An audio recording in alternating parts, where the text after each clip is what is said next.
오늘 저희 교회가 지키는, 저희 교회만 좀 독특하게 좀 지키는데요. 전에는 좀 많은 교회들이 좀 지켰던 것 같은데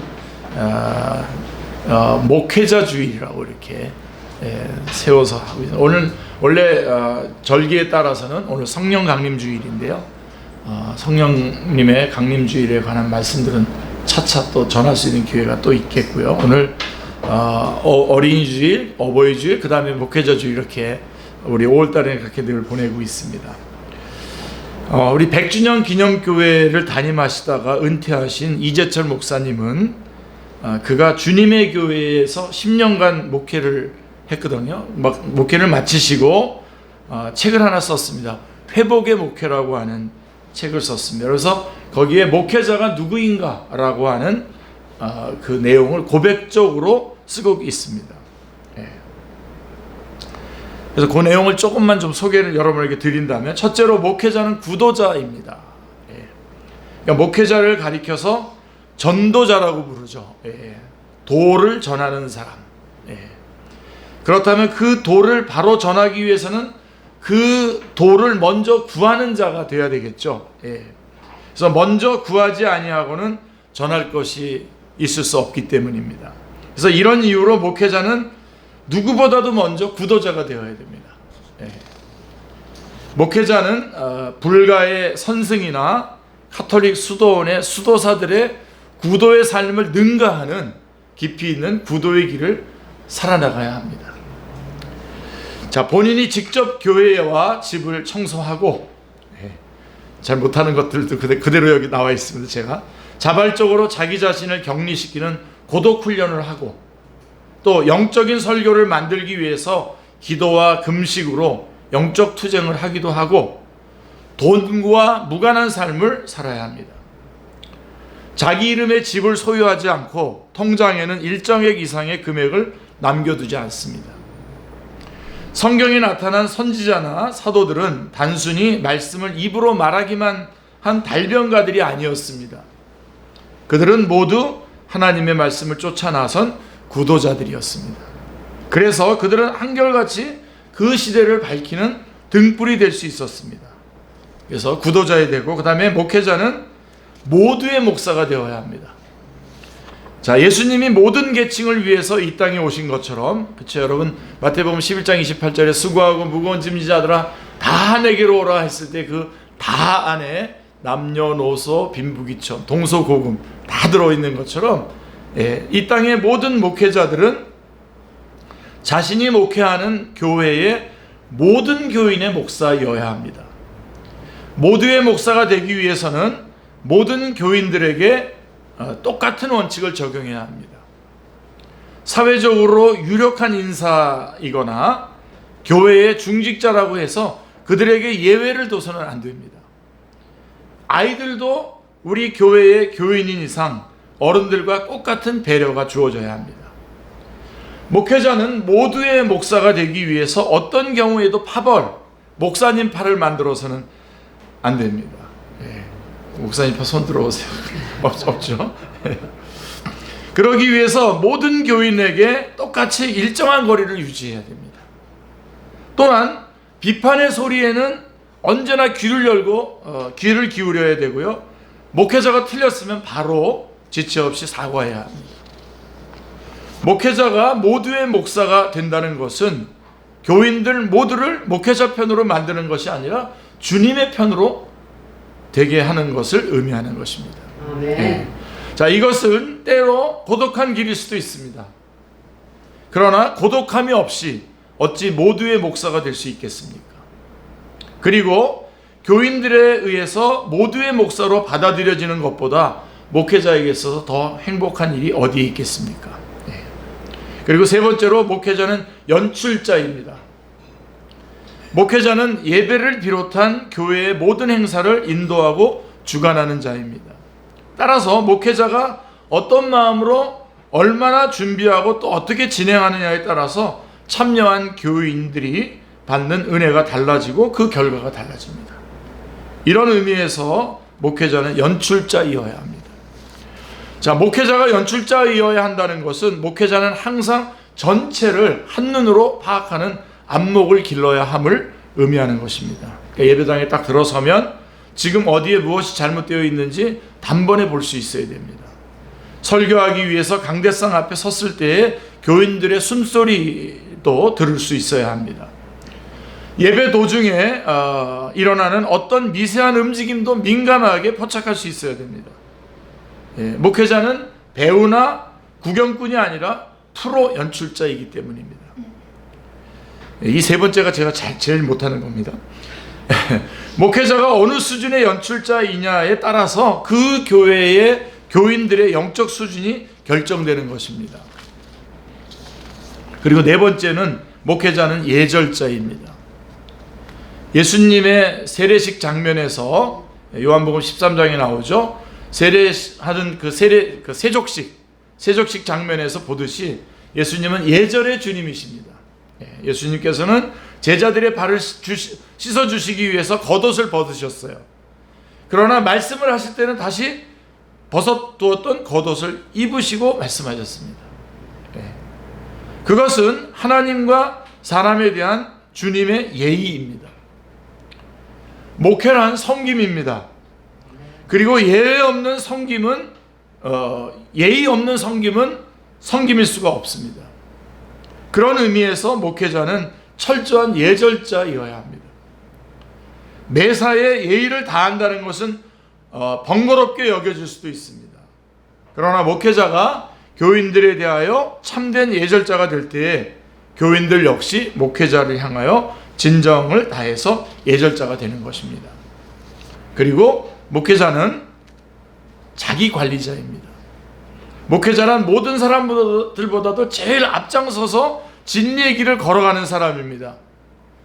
교인들에 앞서서 진리의 발자국을 남기는 사람입니다. 목회자는 그 자신이 원튼 원치 않든 상관없이 교인들에게 영향을 미치게 되어 있습니다. 단지 그 영향이 부정적이냐 아니면 긍정적이냐라고 하는 것이 문제일 뿐입니다. 만약 목회자가 그릇된 발자국을 남겨 교인들에게 부정적인 영향을 미친다면 그보다 더 큰 비극은 없을 것입니다. 우리 마태복음 18장에 나와 있는 거 제가 좀 말씀 그대로 읽어드리면 마태복음 18장 6절 7절 말씀에 보면 누구든지 나를 믿는 이 작은 자 중에 하나를 실족하게 하면 차라리 연자 맷돌이 그 목에 달려서 깊은 바다에 빠뜨려지는 것이 나으니라. 실족하게 하는 일이 있음으로 말미암아 세상에 화가 있도다. 실족하게 하는 일이 없을 수는 없으나 실족하게 하는 그 사람에게는 화가 있도다 라고 우리 주님께서 말씀하십니다. 이런 의미에서 목회자는 누구보다도 투철한 자기관리자여야 됩니다. 자기관리를 바로 하지 아니하고는 사도 바울처럼 교인들 앞에서 저 이 말씀 참 굉장히 어려운 말씀인데요. 이렇게 말했어요. 너희는 나를 본받는 자가 되라. 고린도전서 11장 2절에 보면 아주 너희는 나를 본받는 자가 되라고 당당하게 말할 수가 없게 됩니다. 자기 관리를 안 하면 이 말을 할 수 없다면 참된 목회자가 될 수 없는 것입니다. 자, 그래서 이재철 목사님은 이런 목회자가 되십시오라고 하면서 다음과 같이 권면을 했습니다. 자, 조금 길게 할 건데 그대로 좀 다 여러분에게 전달하기를 원합니다. 그러니까 여러분 다 목회자 되라고 하는 얘기는 아니고요. 목회자가 그런 일을 한다는 거죠. 첫째로, 어떤 교인보다 더 많이 성경을 읽고 어떤 교인보다 더 많이 기도하는 자가 되십시오. 말씀과 기도는 습관이 되지 않으면 안 됩니다. 그리고 새벽 기도회가 끝남과 동시에 개인 기도를 충분히 하십시오.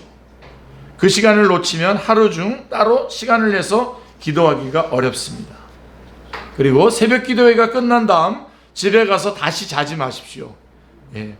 하루 중 그 시간보다 이 책이 한 20년 좀 전에 나왔는데 이거 보면서 뜨끔했었습니다. 그때부터. 그래서 하루 중 그 시간보다 영성을 기르기에 더 좋은 시간은 없습니다. 또 신방의 대가로 어떤 경우에도 돈을 받지 마십시오. 그것은 상대에게 자신의 인격을 파는 짓이요 스스로를 싹군으로 전락시키는 것입니다. 반드시 시간을 지키십시오. 어떤 예배든 정해진 시간 정각에 시작하십시오. 사람이 오지 않았다고 예배 시간을 늦추지 마십시오. 예배 시간 시작 시간이란 사람과의 약속인 동시에 그 예배를 받으실 하나님과의 약속입니다.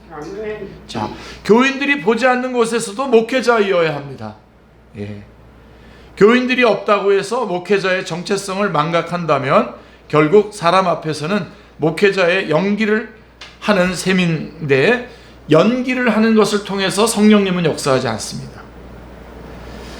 토요일은 주일을 준비하는 날이지 휴일이 아닙니다. 제일 뜨끔한 거죠, 제가 지금. 만약 목회자의 토요일이 휴일이 된다면 그 순간부터 목회자는 교인과 구별되지 않습니다. 어떤 경우에도 자신을 위하여 교회에 금전적인 요구를 하지 마십시오. 목회자는 주어진 것 속에서 자족하며 살 수 있어야 합니다. 그렇지 않으면 영적 권위는 주어지지 않습니다. 또 교인들에게 대접만 받는 사람이 되지 마십시오. 먼저 베푸는 사람이 되십시오. 목회자가 나눔의 종착역이 되려 하면 스스로 썩어버립니다. 제가 모임에 가면 우리 박정희 집사님이 꼭 먼저 내시는데 이거 큰일 나네. 자, 어떤 경우에도 거짓말을 하지 마십시오.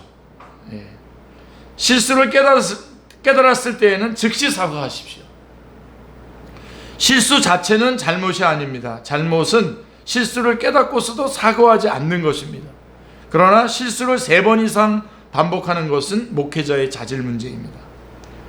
자신이 행하지 못하는 것은 교인에게 요구하지 말고 교인들에게 설교한 것은 무조건 실행하십시오. 참된 설교는 강단에서 내려가는 것으로 끝나는 것이 아니라 오히려 그 순간부터 시작이 됩니다.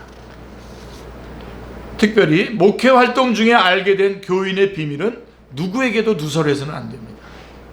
이거 저한테 잠깐만 물으면 안 돼요, 그러니까 여러분.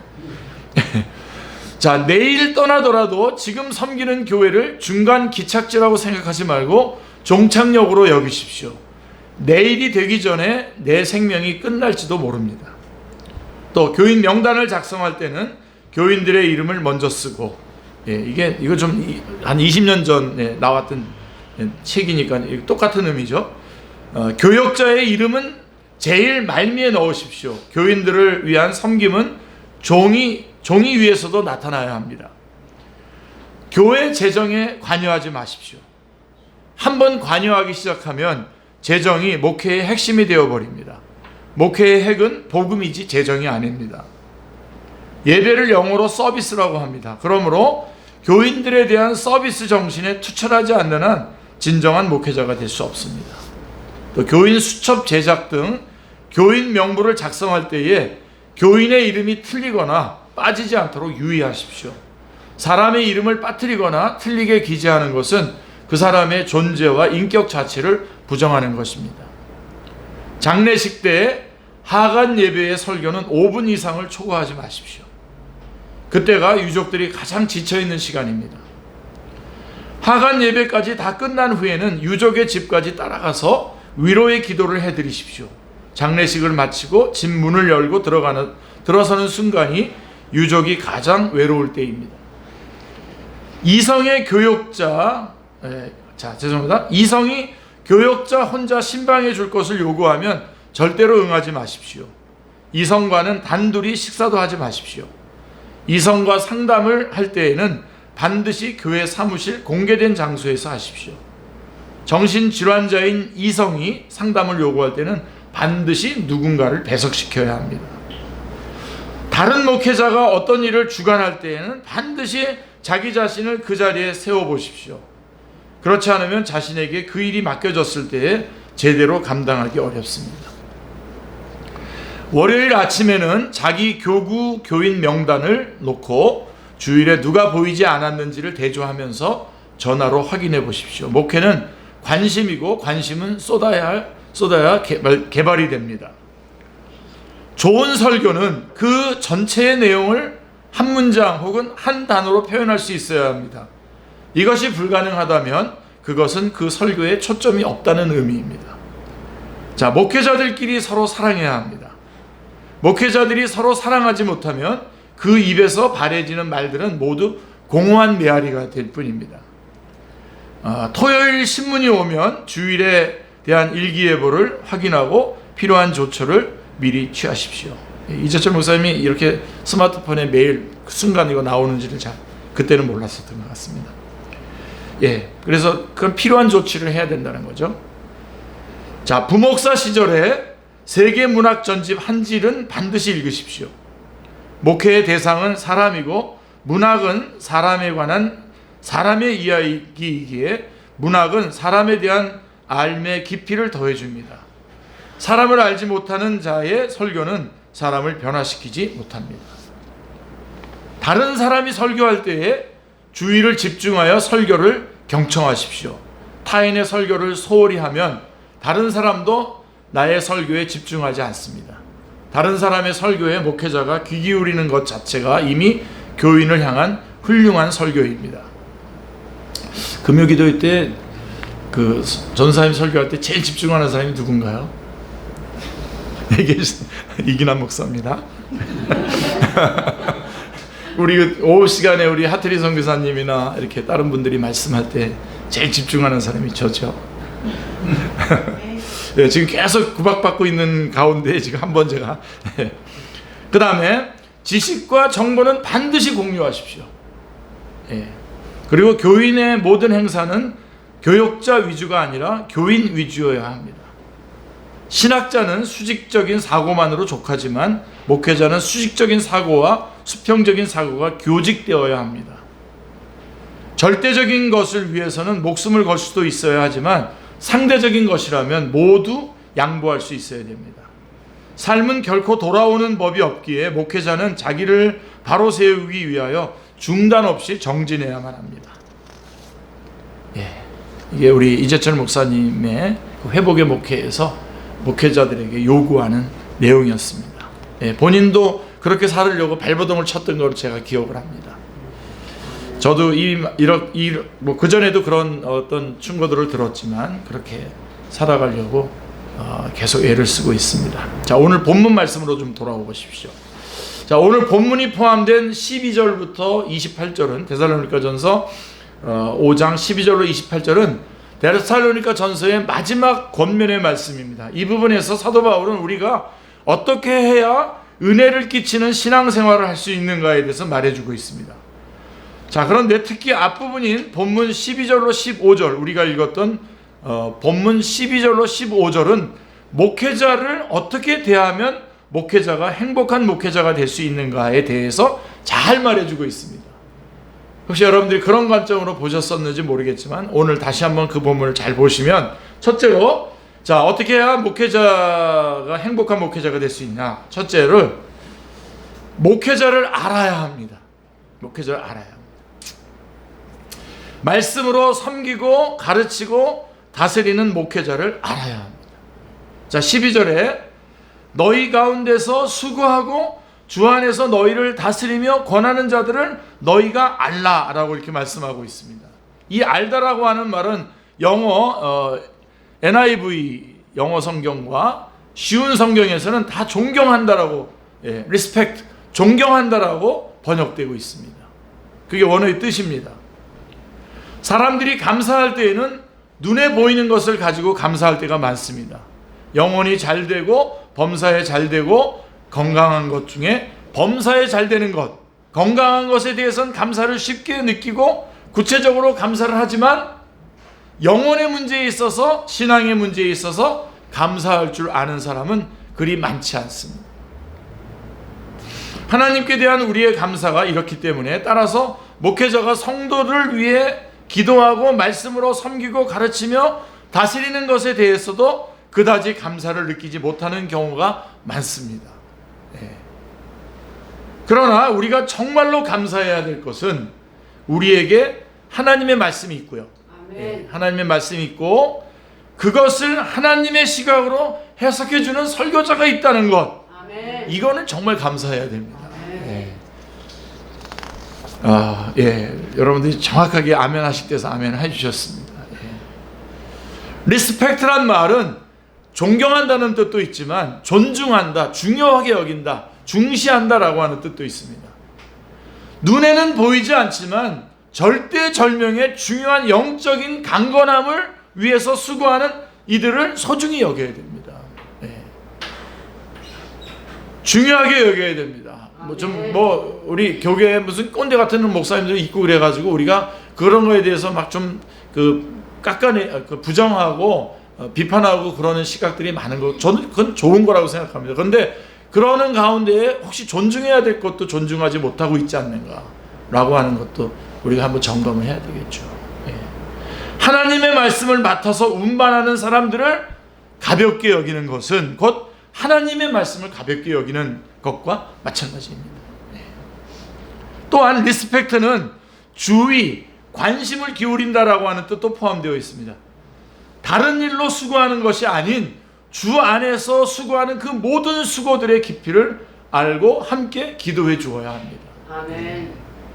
설교자가 말씀을 전할 때에 주의를 기울이며 집중하며 듣는 것은, 그러니까 여러분 어디 나가서 뭐 하고 뭐 저한테 뭐 맛있는 거 사주고 그러면서 저를 리스펙트 하려고 그러지 마시고요. 요거만 딱 하시면 돼요. 설교할 때에 잘 듣는 겁니다. 집중해서 듣는 것은 하나님의 말씀을 맡은 주의 종에 대한 최고의 리스펙트입니다. 최고의 리스펙트입니다. 예. 이렇게 설교할 때는 막 주무시다가 뭐 맛있는 거 사주겠으니까 나오라 그러면은 나가서 먹긴 먹겠습니다만은 예, 찝찝하죠. 예. 목회자를 존경하고 소중히 여기고 관심을 기울이는 최고의 표현은 바로 말씀을 듣는 자세에서 나타납니다. 예. 설교 시간에 하나님의 말씀에 집중하며 두렵고 떨림으로 말씀을 받으며 순종과 결단을 하는 것이야말로 하나님의 말씀을 전하는 사람을 알아주는 것입니다. 아멘. 제가 우리 하태리 선교사님 되게 좋아하는데, 좋아하는 이유가 많지만 그 중에 제일 좋아하는 이유가 뭐냐면, 물론 하태리 선교사님이 좀 눈이 좀 안 좋으셔서 그런 건지 모르겠지만 설교 시간에 정말 열심히 쳐다봐요. 열심히 이렇게 해주세요. 예. 예. 그러니까 그게 설교자에게서는 최고입니다. 예. 더더군다나 막 결정적인 말씀을 준비한 것 때문에 막 이 말씀을 전할 때 막 감격이 돼서 막 전하는데 잠깐 또 어디 나가시는 분이 계시더라고요. 그러면 저분에게는 오늘 내 설교가 이게 뭔가 이런 생각이 들죠. 예. 사랑하는 성도님들, 말씀을 전한다는 것은 기계적인 일이 아닙니다. 예. 하나님의 마음으로 충만해져서 그 하나님의 마음으로 하나님의 뜻을 전하는 것입니다. 아멘. 따라서 말씀을 전하는 목회자의 심령이 하나님의 마음으로 가득 차는 것을 방해하는 모든 요소들이 설교 시간에 일어나지 않아야 됩니다. 예. 저는 한경진 목사님 되게 좋아했는데요. 어느 순간 애들을 막 예배 때 움직이는 애들을 막 제가 볼 땐 좀 지나치도록 막 야단치는 걸 보고서는 아닌가 그랬는데, 가만히 생각해 보니까 그 예배가 너무나 소중하기 때문에 그렇게 하신 거예요. 예. 예, 바로 그 설교 시간에 그래서 하나님의 마음으로 가득 차는 것을, 설교자의 마음속에 그것이 가득 차는 것을 방해하는 모든 요소들은 일어나지 않아야 됩니다. 예. 목회자의 시선이 하나님의 시선이 되는 것을 빼앗는 모든 다른 요소들은 일어나서는 안 됩니다. 구체적인 내용은 안 말하겠습니다. 말하면 저기 다 지금 시험 들기 때문에. 얘기할까요? 예배 시간에 들락날락 거리는 것, 핸드폰 받는 것, 옆 사람과 대화하는 것, 커피 마시는 것, 조는 것. 안 말하려면 다 말합니다. 이런 것들이 사실은, 물론 저는 이제 몇몇 집중하는 분들을 좀 이렇게 그럴 때는 이렇게 돌려서 보면서 하긴 합니다만은, 자, 이런 것들은 모두 하나님의 말씀을 전하는 목회자의 시선이 하나님의 시선으로 가득 차는 것을 방해하는 것들이며, 목회자의 심령이 하나님의 마음이 아닌 다른 버거운 마음들로 가득하게 만드는 것입니다. 예. 이는 그렇게 행동하는 성도의 신앙을 성장하지 못하게 할 뿐만 아니라 다른 사람들이 은혜 받는 것까지 방해하는 행동이며 실제적으로 성령님을 회방하는 행동입니다. 말씀을 전하고 기도하며 영적인 일을 돌보는 자들을 존경하는 것은 결국 성도들 자신의 신앙 성장의 기반이 됩니다. 참된 예배에 하나님께만 집중하는 예배를 드림으로써 목회자를 존중하는 성도들이 되시기를 기도합니다. 아멘. 성도들이 말씀으로 섬기며 가르치며 말씀으로 섬기며 가르치며 또 다스리는 목회자를 존경하는 교회, 그 교회의 목회자는 행복하죠. 저는 사실은 행복한 목회자입니다. 그런 면에서. 그 다음에 두 번째로 목회자를 알아줘야 되고, 두 번째는 목회자를 귀하게 여겨야 됩니다. 아멘. 자, 사랑 안에서 목회자를 가장 귀히 여기며 또한 화목해야 합니다. 사랑 안에서 가장 귀히 여긴다라고 하는 것은 사랑 안에서 가장 존경하라, 최고의 관심과 배려와 존경을 보이라 라고 하는 것입니다. 목회자를 사랑 안에서 귀히 여기는 것을 통해서 성도들은 하나님을 사랑 안에서 귀히 여기는 훈련을 하게 되는 것이죠. 여러분, 요한일서 4장 20절 말씀을 보세요. 잘 나와 있죠. 누구든지 하나님을 사랑하노라 하고 그 형제를 미워하면 이는 거짓말하는 자니 보는 바 그 형제를 사랑하지 아니하는 자는 보지 못하는 바 하나님을 사랑할 수 없느니라. 그리고요, 여러분, 제가 성경에서 제일 좋아하는 구절 중에 또 좋아하는 구절, 갈라디아서 6장 6절, 이 말씀을 읽을 때는 여러분 좀 웃으셔야 됩니다. 가르침을 받는 자는 말씀을 가르치는 자와 모든 좋은 것을 함께하라. 예. 진지하게 아멘 하시네요. 예. 자, 그러니까 말씀을 가르치는 자를 존중히 여기는 것을 통해서 성도들은 하나님을 존귀히 여기는 것을 훈련하게 됩니다. 아멘. 화목도 또한 마찬가지입니다. 말씀을 전하는 목회자와 화평의 관계가 깨어지면 하나님의 말씀을 받을 수가 없게 됩니다. 그렇기 때문에 목회자와 화목하는 것이 중요합니다. 성도들이 사랑 안에서 목회자를 가장 귀히 여기며 화목하는 교회, 그 교회의 목회자는 행복합니다. 저희 교회는 정말 이렇고 저는 정말 그런 면에서 행복한 목회자입니다. 그리고 성도들이 자기 몫을 감당해야 돼요. 이 부분은 좀 제가 정말 목회자 주일이 돼서 한 번 더 정말 강조하고 싶습니다. 자기의 몫을 제대로 감당해야 됩니다. 성도들이 목회자와 더불어서 자신의 몫을 제대로 감당할 줄 알아야 목회자가 행복합니다. 자, 규모 없는 자가 있단 말이에요. 우리 안에, 교회 안에 있을 수 있잖아요. 그럴 때에 그분을 건계하는 일, 그 다음에 마음이 약한 자들을 안위하는 일, 힘이 없는 자들을 붙들어주는 일, 모든 사람들에 대해서 오래 참는 일, 선으로 대하는 일, 그게 아까 우리가 읽었던 본문인데요. 여러분, 이거 지금요 목회자가 해야 될 일이 아니에요. 지금 이것까지도 다 목회자가 맡아서 하다 보면 말씀 전할 시간 없어요. 말씀 준비 못하고요, 기도에 전념하지 못합니다. 이 모든 기록된 일들은 목회자에게 부여된 일이 아닙니다. 이는 데살로니가 교회의 성도들을 향해서 사도 바울이 권면하고 있는 것입니다. 뭐라고 되어 있어요? 14절에 앞부분에 보면 형제들아 너희를 권면하노니, 그러면서 게으른 자들을 건계하며 마음이 약한 자들을 격려하고 힘이 없는 자들을 붙들어주며 모든 사람에게 오래 참으라 그랬잖아요. 이거는 성도들이 해야 될 일이에요. 성도들이 성도들을 향해서 해야 될 일인 거죠. 네. 이 모든 짐을 목회자가 할 일이라며 떠넘기는 것은 말씀을 잘 모르기 때문인 것입니다. 사도 바울은 성도들이라고 해서 피동적이거나 수동적인 신앙생활을 하도록 내버려두지 않았습니다. 그리스도인이라고 하는 신분, 성도라고 하는 신분은 피동적인 신분이 아닙니다. 가만히 앉아서 신앙을 유의하는 소극적인 신분이 아니라 들은 말씀대로 실천하며 주변의 연약한 사람들을 돕는 능동적이고 적극적인 신분입니다.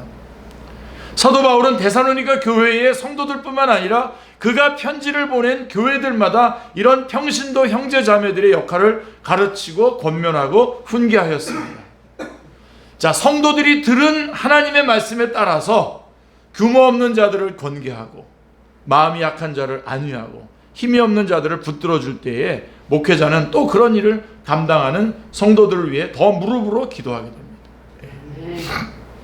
제가 SK증권에 있는 형제자매들을 섬기고 있지 않습니까? 예배 주중에 나가서 같이 예배를 하는데 대부분 이렇게 좀 교제를 하면서 얘기를 해요. 근데 그 중에 한 자매님이 누가 이게 저한테 뭘 물어보면 딱 나서서 먼저 대답을 해요. 거의 정답이에요. 항상 잘 대답해요. 그래서 굉장히 고마운데, 예. 그렇게 말씀은 좀 제가 좀 하게 해주시고 여러분들이 다른 것들 있잖아요. 좀 맡아주고, 그 다음에 안 나온 사람에게도 전화도 걸고, 또 이렇게 뭐 좀 선물도 좀 하고 그러면서 이렇게 그런 것들은 좀 여러분들이 하셔야 됩니다. 예. 그래서 저는 그분한테 참 늘 고마워하고 있어요. 자, 자신의 맡은 직분이 의미하는 바가 무엇이며 그 직분이 무엇을 감당해야 하는 직분인지를 생각하고 적극적으로 실천해 나가는 것은 하나님이 원하시는 것입니다. 그럴 때에 성도와 목회자는 진정한 동력자의 관계가 이루어지며 그 교회는 성장하게 됩니다. 성도들이 능동적인 교회, 그 교회의 목회자는 행복합니다. 목회자가 근심으로 혼자 짐을 지게 만드는 것은 성경적인 성도의 상이 아닙니다. 이미지가 아닙니다. 목회자가 행복함으로 즐거움으로 목회를 할 수 있는 것은 성도들에게 달려 있습니다. 히브리서 13장 17절 말씀을 보시면요, 잘 보십시오. 너희를 인도하는 자들에게 순종하고 복종하라. 그들은 너희 영혼을 위하여 경성하기를 자신들이 청산할 자인 것 같이 하느니라. 그들로 하여금 즐거움으로 이것을 하게 하고 근심으로 하게 말라. 그렇지 않으면 너희에게 유익이 없느니라. 즐거움으로 이 목회를 하도록 하라는 거죠. 이것은 히브리서 기자가 히브리 교회의 형제 자매들에게 목회자들을 어떻게 대해야 하는지 당부하는 말씀인 것입니다. 이것은 또한 오늘 우리 축제교회의 성도들에게 목회자를 어떻게 대해야 하는지를 당부하는 말씀이기도 합니다. 앞부분에서 목회자가 해야 될 일 쭉 얘기할 때 그렇지, 목회자는 그렇게 해야지, 그렇게 해서 여러분 좀 약간 기분이 상승됐다면 지금은 뭐죠? 내가 해야 될 일들 지금 제가 작전대로 하는 겁니다. 지금 딱 올려줬다가 자, 그래서 오늘 여기까지가 설교 다 준비했는데요. 여기까지인데요. 목회자 주일이라서 조금만 제가 더 말씀을 드린다면, 제가 목회자 주일을 맞이하면서 그 전부터 쭉 생각해 왔지만 목사 안수를 받았을 때 했던 저의 각오를 여러분에게 좀 말씀드리려고 합니다. 한번 말씀을 드린 적이 있었는데요. 다시 한번 확인해 봅니다. 마태복음 3장 11절로 12절 말씀에 근거해서 결심한 저의 각오입니다. 4가지 각오인데요. 첫째는 약대 털옷을 입을 각오입니다. 세례 요한의 고백이죠. 비단 옷이 아니라 어떤 옷이라도 입고 목양에만 힘쓸 각오를 했습니다. 이것은 주님 오시는 날까지 계속될 것입니다. 아멘. 두 번째로 메뚜기와 석청을 먹고 살 각오입니다. 좋은 음식을 탐하지 않고 일용할 양식만 있으면 족한 줄 알고 목양에만 힘쓸 각오를 했습니다. 아멘. 이 또한 주님 오시는 날까지 계속될 것입니다. 아멘. 근데 아까 우리 김영 집사님 저 두부 이렇게 조린 거 아까 준비해놨다고 나한테 말해주던데. 예. 그리고요, 세 번째, 빈들에 살 각오입니다. 아브라함이 자기뿐만 아니라 그의 아들과 손자에 이르기까지 대를 이어서 오직 천국만을 바라보고 이 땅에서 장막 생활을 하며 나그네의 삶을 살았던 것처럼 어디에서나 머물 곳이 있으면 족한 줄 알고 목양에만 힘쓸 각오를 했습니다. 아멘. 이 또한 주님 오시는 날까지 계속될 것입니다. 아멘. 그 다음에 네 번째, 말씀 사역의 일사각오입니다. 사람의 비유를 맞추기 위한 설교꾼이 되지 않고 세례 요한처럼 하나님 중심으로 설교할 것을 각오했습니다. 아멘. 이 설교하고 죽어도 좋다는 마음으로 말씀 중심으로 설교할 것을 각오했습니다. 이 또한 주님 오시는 날까지 계속될 것입니다. 아멘. 지난 4월 19일이 제가 목사 안수를 받은 지 29주년이 되는 날이었습니다. 목사 안수 받기 전에도 10년 이상 13년 동안 먼저 교육 전도사 사역을 했는데요.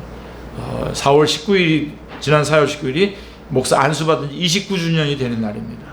자, 오늘 2024년 목회자 주일을 맞이하면서 지난날 두렵고 떨림으로 결단하고 다짐했던 그 각오대로 살아가기로 다시 결심해 봅니다. 여러분들이 함께 기도로 도와주시기를 바랍니다. 목회자로서 제가 붙잡는 말씀들이 있어요. 제가 남은 목회자의 길을 가는 동안 축제교회 성도님들과 함께 붙잡고 나가고 싶은 하나님의 말씀들이 있습니다. 마태복음 6장 33절입니다. 그런즉 너희는 먼저 그의 나라와 그의 의를 구하라. 그리하면 이 모든 것을 너희에게 더하시리라. 이 말씀은 주님께서 친히 하신 말씀으로서 저의 모든 목회의 대전제입니다. 저의 목회는 이 말씀의 범위를 넘어설 수 없습니다. 먼저 그의 나라와 그의 의를 구하는 것입니다. 그리고 두 번째가 요한복음 3장 30절에 그는 흥해야 하겠고 나는 쇠하여야 하리라. 이 말씀은 세례 요한의 고백으로 저의 목회가 처음부터 끝까지 하나님의 영광만을 위한 것이며 나 자신을 위한 그 어떤 것도 구하지 않겠다고 하는 저의 목회자로서의 자세를 언제나 확인하는 말씀입니다. 아멘. 그리고서 빌립보서 1장 21절입니다. 이는 내게 사는 것이 그리스도니 죽는 것도 유익함이라. 예. 이 말씀은 사도 바울의 고백으로서 오직 주 예수 그리스도의 한 분을 향한 일직선의 마음으로 살아가겠다는 것이 하는 저의 목회자로서의 자세를 늘 확인하는 또 하나의 말씀이고요.